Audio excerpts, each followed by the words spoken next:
Welcome to that Synth Car, baby. Monday morning. Moog versus Behringer.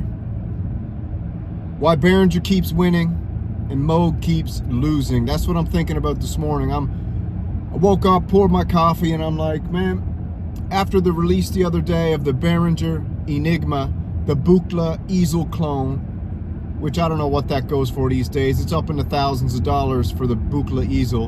And Buchla's just out of control prices. It's insulting to the regular man, you know. I don't know who's impressed by Buchla and the prices, and I don't know who can pay for it. I almost think it's like a money laundering scams or something to do with like artwork, like the elites do with artwork, you know. Get the Buchla as appraised at $10,000. Oh, I'll donate it to my nonprofit, and then I'll get a massive tax write-off, and someone funds Buchla. I don't know, man. I don't want to get into that, but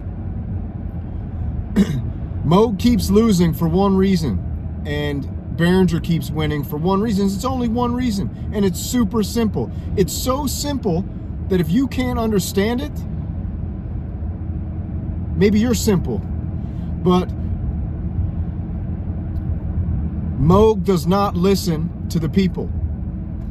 It is so out of touch with the people on the ground that it can't even get a marketing campaign right in this day and age of digital media, when it's so easy to create content. They can't even get marketing right for their inaugural release under In Music with old Jackie O'Donnell, or we like to call him Old MacDonald.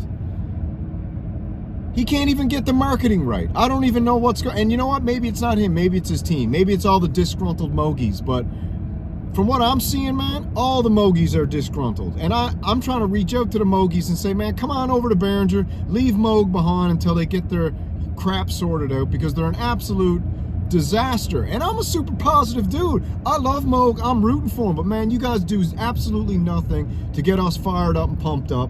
And you're doing even worse for the Moogies. You're torturing the Moogies.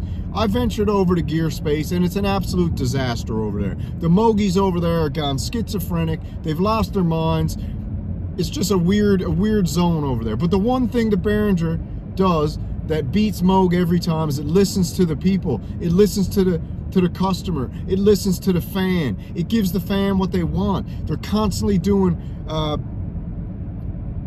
what I would call real-time polling via their Facebook group, and they're getting their finger on the pulse, and they're trying to figure out what's going on. They're going and hiring legends behind the scenes, which I know everyone's saying no, they're not, but guess what? There's NDAs signed. All the legends in electronic music are working for Behringer. All right, whether you want to believe it or not, all the legends are working for Behringer. You know why? Because Behringer is giving these legends, like the Polivoks, they're giving these legends the ability and the manpower and the R&D and the manufacturing, and giving them free reign, man. You want to recreate your old synthesizer that, you know, everybody loved, and you can't do it? Come with us. We'll give you everything you need to recreate it and clone it. Or I don't even want to call it clone it. I want to remove the name clone and turn it into reincarnated. You know, Behringer reincarnated this. They reincarnated that. They're reincarnating this. They're reincarnating the LmDrum. And the new LmDrum or LmDrum, sorry, is going to be way better than the original.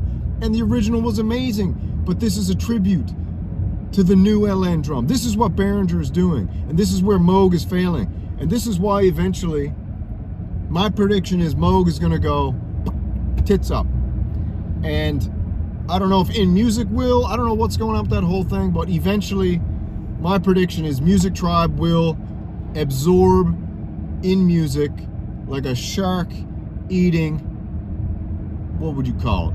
Like a shark eating a barracuda. A barracuda's scary bad, but you know what? Nothing beats the great white. And Uli Behringer is the great white of synthesizers at the moment. Can we all agree on that? Can we agree on that? Uli Behringer, probably the greatest mind at the moment in the synthesizer industry. And I don't mean great mind in the fact that he's making something innovative in regards to the actual instrument. He's the greatest mind because he understands what the people want. He gives the people what they want. He keeps the people engaged. He set up an absolutely epic manufacturing system and template system, and he's hiring all the best people to help him bring this to fruition. So that's why Behringer, at the moment, is the greatest synthesizer company, tied with Arturia. It's Arturia and Behringer, and they're both in each other's different lanes, so they're running parallel universe. They're not coming head to head. Moog and Behringer are going head to head, and Behringer is like, it's like Behringer's in a big Mack truck coming down the road. It's a one-way road, and for some reason Moog's driving the wrong way on a one-way road. And you know what they're driving in? They're driving in a Hyundai electric mini car. No, not even that. A Volkswagen Beetle is what they're driving in. And they're coming up against Behringer's Mack truck, baby. And they're just gonna get steamrolled and destroyed. So my message to Moog is, start listening to the people, man. Stop releasing synthesizers that are too expensive for everyone to afford. You know, since 2020, man, prices in America have went up double. Everybody's paying 50% more for everything.